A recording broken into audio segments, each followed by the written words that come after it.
Hello students, कैसे हो आप सब? होप कि सब बढ़िया होंगे बेटा। तो चलिए आज की वीडियो शुरू करते हैं। तो आज की वीडियो में जो क्वेश्चन है, तो बेटा the ground state energy of hydrogen atom is -13.6 electron volt. Then find kinetic energy and potential energy for third excited state.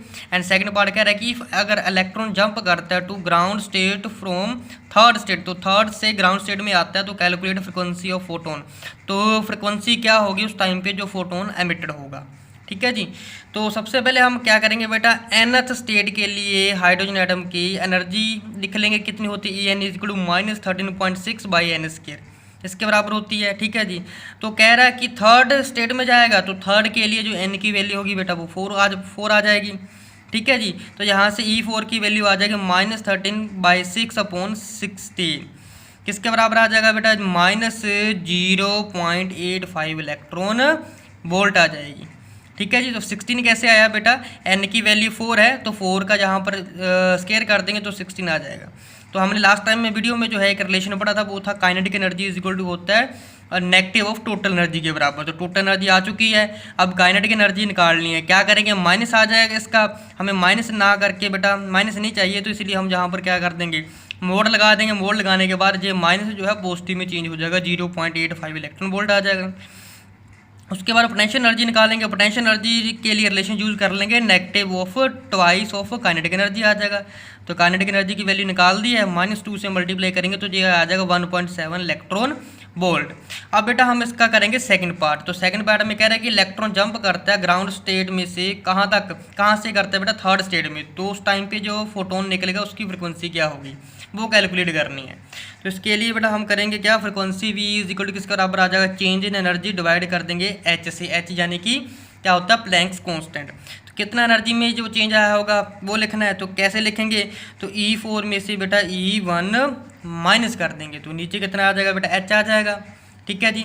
तो अब म्यू किसके बराबर है? म्यू यहाँ पर फ्रिक्वेंसी होती है। तो एनर्जी कितनी आ जाएगी? चेंज इन एनर्जी कितनी हो जाएगी? वैल्यूज माइनस कर देंगे बेटा, 12.75 आ जाएगा। ठीक है, नीचे आ जाएगा H प्लैंक्स कांस्टेंट। ठीक है जी। ओके जी। इलेक्ट्रॉन वोल्ट में वैल्यू है बेटा, इलेक्ट्रॉन वोल्ट में हम चेंज कर लेंगे थोड़ा सा। तो ये आ जाएगा बेटा 12.75 को हम मल्टीप्लाई कर देंगे 1.6 मल्टीप्लाई बाय 10⁻⁻19 से डिवाइड आ जाएगा बेटा 6.63 मल्टीप्लाई बाय 10⁻34 प्लैंक्स कांस्टेंट की वैल्यू से। तो ये वैल्यू जो है बेटा वो आ जाएगी 3.077 मल्टीप्लाई बाय 10⁻15 हर्ट्ज। ठीक है जी। तो इसके बाद जो क्वेश्चन करेंगे वो ये वाला करेंगे कि ground state of energy of hydrogen atom is -13.6 electron volt. If electron makes a transition from energy level -0.85 electron volt to -3.4 electron volt, then calculate wavelength of spectral line emitted to which series of hydrogen spectrum does this wavelength belong. कह रहा है कि जो hydrogen atom के लिए ground state energy है वो है बेटा -13.6 इलेक्ट्रॉन वोल्ट। अगर इलेक्ट्रॉन ट्रांजिशन बनाता है -0.85 इलेक्ट्रॉन वोल्ट एनर्जी स्टेट से -3.4 इलेक्ट्रॉन वोल्ट एनर्जी स्टेट तक, तो कह रहा है कि जो वेवलेंथ बनेगी उस टाइम पे इलेक्ट्रॉन जो इमिटेड होगा तो उसकी स्पेक्ट्रल लाइन बनेगी, तो वो क्या होगी उसकी वेवलेंथ। तो कह रहा है कि कौन सी जो है सीरीज के लिए जो हाइड्रोजन स्पेक्ट्रम है जो वेवलेंथ करेगी बिलोंग, वो फाइंड आउट करो। ठीक है जी। तो पहले बेटा जो वीडियो बनाई थी मैंने, तो गलती से इस वाले क्वेश्चन का आंसर मैंने इस वाले क्वेश्चन के साथ लिख दिया था, तो इसीलिए थोड़ा सा मैंने यहाँ तक पहले ही लिखा हुआ था। ठीक है जी।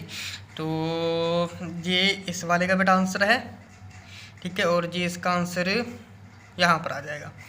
तो ये सोल्यूशन आ जाएगा बेटा 8 का, ये सोल्यूशन था बेटा 9 का। ठीक है जी। तो सबसे पहले इसमें करेंगे क्या बेटा, जो एनर्जी होगी फोटोन एमिटेड की वो लिख लेंगे। तो एनर्जी ऑफ फोटोन जो भी इमिटेड हुआ होगा, तो क्या फॉर्मूला होता है बेटा? H nu is equal to E2 माइनस E1 आ जाएगा। ठीक है जी। E2 माइनस E1 एनर्जी स्टेट लिख लिया।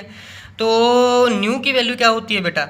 C/λ। तो लिख देंगे वैल्यू क्या आ जाएगा? -0.85 E2 की वैल्यू है, माइनस ऑफ E1 की वैल्यू आ जाएगी -3.4 इज इक्वल टू आ जाएगा 2.55 इलेक्ट्रॉन वोल्ट के बराबर आ जाएगा। ठीक है जी। तो ये वैल्यू आ जाएगी हमारे पास 2.55 मल्टीप्लाई बाय 1.6 मल्टीप्लाई 10⁻⁻19, इससे मल्टीप्लाई करने के बाद ये वैल्यू जाउल में कन्वर्ट होगी बेटा। तो देयरफॉर लैम्डा की वैल्यू निकाल लेंगे, क्या आ जाएगा एच सी नीचे कितना आ जाएगा बेटा 2.55 मल्टीप्लाई 1.6 मल्टीप्लाई 10⁻⁻19 आ जाएगा। अब एच और सी की वैल्यू पुट कर देनी है। एच प्लैंक्स कांस्टेंट है, वैल्यू आ जाएगी 6.625 मल्टीप्लाई 10⁻⁻34। सी की वैल्यू स्पीड ऑफ लाइट वो कितनी होती है 3 मल्टीप्लाई बाय 10⁸8। नीचे बेटा सेम रहेगा 2.55 मल्टीप्लाई 1.6 मल्टीप्लाई 10⁻⁻19 आ जाएगा। तो ये वैल्यू जो है बेटा आ जाएगी, अच्छा 1.6 से जो है डिवाइड कर दिया, ठीक है साथ में, क्यों किया है बिकॉज ऑफ इससे हमें एम स्टोन में भी चेंज कर देनी है वैल्यू, तो एम स्टोन भी आ जाएगा बेटा, ठीक है जी। तो एनर्जी जो है nth के लिए कितनी होती है बेटा -13.6 by N square electron volt होती है, ठीक है, हाइड्रोजन एटम के लिए है जी।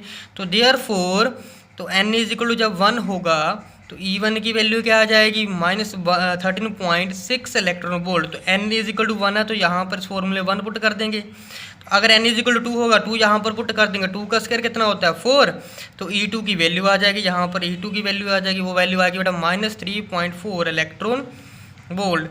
तो n = जो 3 हो जाएगा तो E3 की वैल्यू आ जाएगी, वो वैल्यू आ जाएगी -1.51 इलेक्ट्रॉन वोल्ट। जब n की वैल्यू बेटा 4 होगी तो एनर्जी आ जाएगी E4 के लिए, वो कितनी आ जाएगी -0.85 इलेक्ट्रॉन वोल्ट। इसका मतलब क्या है बेटा, जो ट्रांजिशन होगी वो बेटा टेक प्लेस करेगी, ट्रांजिशन टेक प्लेस कहाँ से कहाँ तक, from n = 4 to n = 2 state.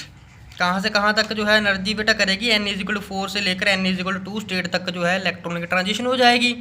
अगर ये ट्रांजिशन होती है तो इसका मतलब क्या है, जो स्पेक्ट्रम होगा हाइड्रोजन का वो बाल्मर सीरीज के साथ क्या करेगा बेटा, वेवलेंथ बिलोंग कर जाएगा। सो देयरफॉर वेवलेंथ जो लाइज करेगी वो कहाँ करेगी, in Balmer series of hydrogen atom, ठीक है जी। इस तरीके से आ जाएगा। होप की वीडियो अच्छी लगी होगी आपको। अगर वीडियो अच्छी लगी है तो बेटा चैनल को सब्सक्राइब करना मत भूलिएगा, ताकि आपको नई से नई वीडियो साथ में ही मिलती रहे। तो मिलते हैं हम अपने नेक्स्ट वीडियो में, तब तक के लिए बेटा जय हिंद, थैंक यू।